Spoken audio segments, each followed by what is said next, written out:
The Brian and Kenzie Show. On Q101. Brian and Kenzie on Q101. A very exciting day as Case's movie reviews. So Case, the producer, hasn't seen most big movies. His favorite movie of all time is Boys in the Hood. Big movie, great movie. That's about it. I don't know what Norbit the list is, but over the last couple months, he's been seeing movies like, Braveheart, Roadhouse, Shawshank Redemption, Dirty Dancing. He has now seen some of the biggest movies. He's a better person because of it. He's becoming cultured. Yeah. You would say this experiment has been really good for you, right? Well, you didn't hear Case. There you go, Case. Oh, yeah, that's why. Okay. Yeah. I would say so. It's brought Shawshank into my life, which has been a blessing. I unfortunately had to watch The Matrix, which was not as fun. Still don't understand that movie. Well, that's a you problem. I'm sure it is. I have a lot of me problems. Yeah. Amen, brother. Yeah. Okay, so he's been seeing movies. The Mummy is coming up, which that's your number one movie of all time. You don't even understand. Brian has said this week after week, and I didn't understand it until this moment where I'm jealous that you had to experience it again. Yes. Because I remember seeing that for the first time, and I was young when I saw that movie for the first time. I was probably at like third grade-ish, okay? And I was mind blown by it. I was in love with an Oxley Moon. I just wanted to be her. I almost rooted for the Mummy. I can't lie to you. Because I was so interested. It sparked a lifelong interest in Egyptian culture. I watch every nerdy thing about like building the pyramids and stuff. I think I should have completely been alive in that time. I think I would have thrived. Big fan of it. I was so obsessed. I love Brandon Fraser in it. And it started a lifelong love for him. So badass. Everyone's beautiful. The Mummy is awesome and probably should win. Because it would be just so cool. The Mummy should win. I just remember being fascinated because I love like magic in a sense, okay? I love keeping magic alive for kids. I was a Harry Potter person. I love things that are just beyond the realm of being real. So this brings like a little magic back to life and possibility. I like life with a little more flavor in it. You know what I mean? The only thing I couldn't watch was one scene scared me because it bothered me. It made me feel itchy. And it's when the Beatles go all over that guy. And I was in like third grade, and I'd call my dad to come down, and he'd watch, because it's always on TV. It's always on TV. It is. And my dad would come downstairs and watch the scene till it was done, and then tell me when it was done so I could come back and watch the movie. Oh, my God. Like, Dad, it's the Beatles scene. And he'd watch it, and then he'd leave, and I'm like, okay, now I'm good the rest of the time. Okay, so there's a setup, if I ever heard one, to this movie. It changed my life, this movie. Changed her life. I've always wanted to ride a camel because of it. So coming up at about 8:50, Case is going to have his review, and then this could be a war if Case doesn't like the movie or doesn't understand it, like The Matrix, or maybe he has a different take. He watched it yesterday for the first time, and he will review The Mummy on the 25th anniversary of its release. It's back in theaters this weekend, actually, which is probably a movie you should see in the theaters if you're going to see it. I know people have these, like me, a 75-inch TV and surround sound and all that now, but still, some things are still set up for the theater. Nice flex, Brian. I hope that wasn't a flex, because most people now have 85 inches. I just thought it was how I was going to meet a guy. It was the same thing. Like, we'd end up on this incredible excursion halfway across the world and fall in love. How did it happen otherwise, Met then? him at a bar. All right, so that's coming. what I saw. That's coming up at 8:50. Case's review of The Mummy. But before we move on, there's a little local story here that we're pouring one out. Another one's going down, and it's very sad. Sam Ash music stores. And if you're someone like me that has played guitar my whole life, and maybe you learned how to play an instrument from going to the store, or you just bought stuff there, they're going out of business. They sent out a tweet yesterday saying it's with heavy heart that we announce that all Sam Ash music store locations will begin closing today. I don't know what's going on when these people close now, like Foxtrot here and Uncle Julio's and the Signature Room at the Hancock. They just close without telling anybody right away. And they're going to probably phase it out because they're all over the country, but there was the locations. I used to go to the Buffalo Grove one, and then there's one in Lombard too. So they're going away, Sam Ash music stores. They say the unfortunate news presents a fantastic opportunity for great deals across our premium selection of musical instruments and pro sound equipment. So if you do play stuff, maybe you should stop by like today. I never separated the words the way you do. What do you mean? I'd call it smash. Like Sam Ash. Oh. Smash. Well, Like you said Sam Ash. Sam Ash. It's a guy's I was name. like, Smash. Smash. Smash. So Music. the Ash family, they've been in business 100 years. The first store was in New York, and unlike I guess Guitar Center, it was a store that had a start of being a family business in New York that Jimi Hendrix used to go to get guitars, or anybody you know that's a musician would go to the one there, and then it went everywhere, but they're going out. I have mixed feelings because as a musician, when those stores came in, a lot of mom and pops went out of business, and that pissed me off. Like the place that I bought my first guitar at, Dardell's Music, is gone because of like the Guitar Centers and Sam Ash's. But at the same time, if it introduced people to music and they got something, then more power to it. We're lucky in Chicago. Brian was like customer of the month, smiling. Where, at Sam Ash? Yeah. No, I never was. Listen, I've been to a Sam Ash. I used to go there, but we're lucky. It's like those guys are like, I walked by the strip club. I didn't go in. I knew what it was. We're lucky in Chicago. We have one of the best guitar stores in the world, Chicago Music Exchange up on Lincoln. And I don't get paid to say that. I go there and I shop there. It's the best store ever. You can just ask people like Billy Corrigan about it. They go in there. They're just randomly playing in there. Just go in. Anyway, the thing with Sam Ash is, I do have a memory that has stuck with me about this place, and they're going out of business. I'm not trying to crap on them because people are going to lose their jobs. It makes me very sad. Musicians doing that job when they're trying to get by with gigs, they get jobs at music stores and teach lessons and stuff. But my story of Sam Ash goes to going over to that and trying to buy just some strings for the day. Needed some strings for all my guitars. And I bought 6 packs of strings. I walk in early, right when they open. There's no one else in the store. They're huge stores, Kenzie. They're like Walmarts. They're that big. Yes. There's just 2 guys in the store that are working there. Okay. And I walk in and I take the strings. I wanted to get out of there quick because I had other errands to run. Mm-hmm. And they start an argument right in front of me where I have my strings. And I just go, Right in front of your strings? right in front of my strings. I want to buy these real quick. That's like $30. Boom, I'm out of here. And the manager is yelling at the other guy going, well, you didn't show up Saturday night and you were supposed to relieve me because I had a gig to get to and you weren't here. And the other guy goes, well, you don't understand. My car didn't start. This led to a 10-minute argument right in front of me of the 2 people that work at the store. And I'm just trying to buy my strings. I'm just trying to sit there. I got to get my strings and get out of here. That's all I want. Yeah. It was so uncomfortable for me sitting there watching them argue. And I kept trying to interrupt saying, can I just buy these strings and get out? You guys can settle this problem later.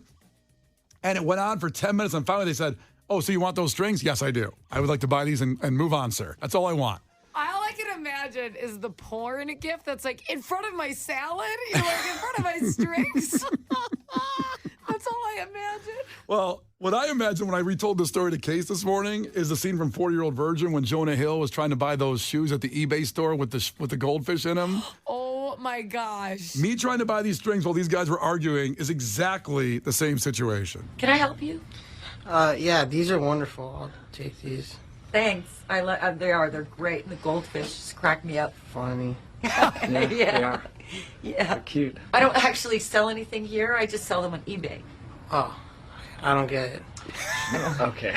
Can you help me? No, I don't. You're on your own here. Good luck to you and to you. And, I'll give you a call. So I guess I'll just give you some money and you can give me these shoes and... I know it seems so strange. Yeah, so I'd just rather buy them from you straight up. Yeah, I know. I wish it could be that easy, but... I wish too, but you're making it extremely difficult for me. That took me back to exactly that, my experience of Sam Ash just trying to buy some strings. Oh, boy. Rest in peace, Sam Ash music. The Brian and Kenzie Show. On Q 101. The Brian and Kenzie Show. On Q 101. Brian and Kenzie, it's Friday, a little after 8:50, but it's time for a Case movie review as we try to get Case to really see the greatest movies of all time because he's seen none of them. Case, the producer, is 25 years old, just to get a perspective on it if you're just listening to the show for the first time. And a lot of people have seen a lot of movies by that age, but he has seen none. But you would argue that in other categories, I'm relatively cultured. Music, TV, general pop culture. Very much so, Yeah. which is shocking that you've never seen the classics. Movies are just so long. But if you watch a basketball game, that's 2 hours. Yeah, but hey, baby, that Pacers game was flowing last night. Your, That was quick. your Pacers did well. It was nice to say. So finally, and I do say this to movies that I love, like Roadhouse, that I'm so jealous that Case gets to watch them for the first time, and Kenzie is ecstatically jealous that Case got to watch The Mummy for the first time. Oh, my God. It's never stopped being my favorite since, like, legitly third grade.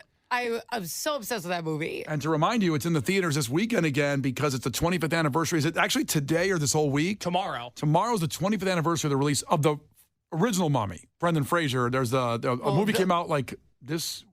Did another one come out just recently? Tom Cruise a few years ago. Yeah. I want to say like 2018-y. Yeah. Tom Cruise was in The Mummy? A different Remake. a remake or a No, reboot. actually kind of like a sequel? next one. Yeah. Like it's based on a true story or something. I don't know.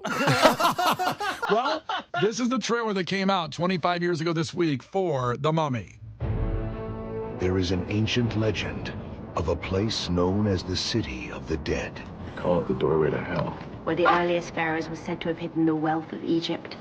Are we going into battle? There's something out there. Ha! Something underneath that sand.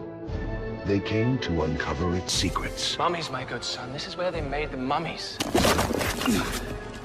They sought to unlock its treasure. And then there was light. Oh, boy. What they did Oh my God. It does exist. I think this may be the Book of the Dead. was unleash a force unlike any the world has ever known. You must not read from the book! You have unleashed the creature that we have feared for more than 3,000 years. He will regenerate and no longer be the undead. We are in serious trouble. The Mummy. Before you get into it, movie trailers were so much better back then. Oh my gosh. I'm God. so excited. Oh my goodness. Case, The Mummy, you watched it yesterday for the first time. Tell us about the movie and your thoughts and your takes. Let me ask a question off the bat before I get into my thoughts on the movie, because for the movies that I haven't seen, I was aware of the general idea behind a movie like The Matrix, or the general idea of a movie like Roadhouse, partially because Family Guy had parodied them. No Family Guy Mummy parodies, I looked. That's shocking. I know, disappointing really, if anything. Well, they don't want to touch something that's already been perfect. Well, it's been cursed at the very least. Hello. But Kenzie, I guess you're the expert on this. I have a question for you, because I had never heard of this movie until you started working here. And the first week you were here, you're like, well, The Mummy's my favorite movie. And I was like, I don't know what that is. And then you said Brendan Fraser. I assumed, because my only knowledge of Brendan Fraser was through Looney Tunes Back in Action, which is a great film, that this was going to be a comedy. I didn't know what I was getting into. Was this a big movie? Was this like a big box office hit? This is a huge movie. I would argue that this kind of made Brendan Fraser as like in a sex symbol way, because people like lusted for him after this movie. Yes. Do you lust after him, or In did you? this movie? Yeah. Yeah. I wasn't a huge fan of him as George of the Jungle. I didn't find that sexy, but I was fine with this. Yeah. My take of Brendan Fraser is Airheads, one of the greatest movies of all time. I don't know Airheads. So that's another. Well, that's down the list. It certainly didn't gross $416 million like this movie did. It was an $80 million budget back there in 1999 for this Mummy, for this version of this Brendan Fraser movie. This is a movie that makes you wonder, who am I into, men or women? Because both are crushing it in this movie, where I'm like, well, I don't know. I would say overall, and I guess as I dive into my thoughts on The Mummy here, a phenomenal job from everybody in this movie.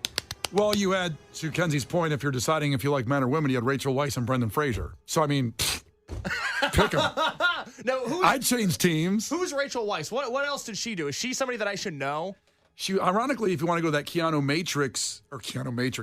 Reeves world of movies, she was in a movie filmed in Chicago about a similar kind of government plot thing of a weird take there. But I'm trying to think of other big movies she was in, and I really can't think of any. She was pretty, and more importantly, she was talented. I thought she was great in this movie. I guess she was in Black Widow. I just looked up other movies she's been in. Yeah. Now, there's more than one Mummy, so obviously she was like in the sequel. I don't think she was in the third, though, which made it crappy. The movie I'm thinking of is Chain Reaction. It was filmed on the south side of Chicago. Gotcha. Chain Reaction was a pretty good movie. Okay, so I'm going to try to break down the synopsis of this movie. Now, granted, the story was a little bit more complicated than, say, the 40-Year-Old Virgin. So, Kenzie, tell me if I get some of the details wrong here, because I want to make sure I do this movie justice. Okay. You have three main characters here. You have Brendan Fraser, you have a goofy brother, and you have his sister.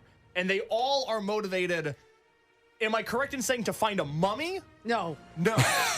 We're only a minute in, and he doesn't understand the plot. No, they are trying to find the lost city of Emanoptera because they found the map, okay? Okay. So I remember the map. Now, the goofy brother and the hot sister, and then Brandon Fraser, they hire Brandon Fraser because he's been there. Yeah. But they are like historians, and their parents were historians. So they are like, we want to find this city. They're rich nerds, basically. Yes. And they're fascinated by the city. They're actually not like treasure hunters, right? And then the other group is treasure hunters. That's the only reason they're going. And I liked that group. They had some really funny characters. There was the guy, Benny, who just loses at every single turn. He gets stuck in the city at the end of the movie. He gets like thrown off a boat at one point. That's the funniest character in the movie. That guy's awesome. He's a little whiny, but yes, whiny Benny. So very funny. So they're both going for the city for two different reasons. One's like a historian. One's are like treasure hunters, right? Both wake up a curse, arguably. So that's the issue. But I'm disappointed that you had to ask that 60 seconds into your review. Well, the movie's called The Mummy, not The City.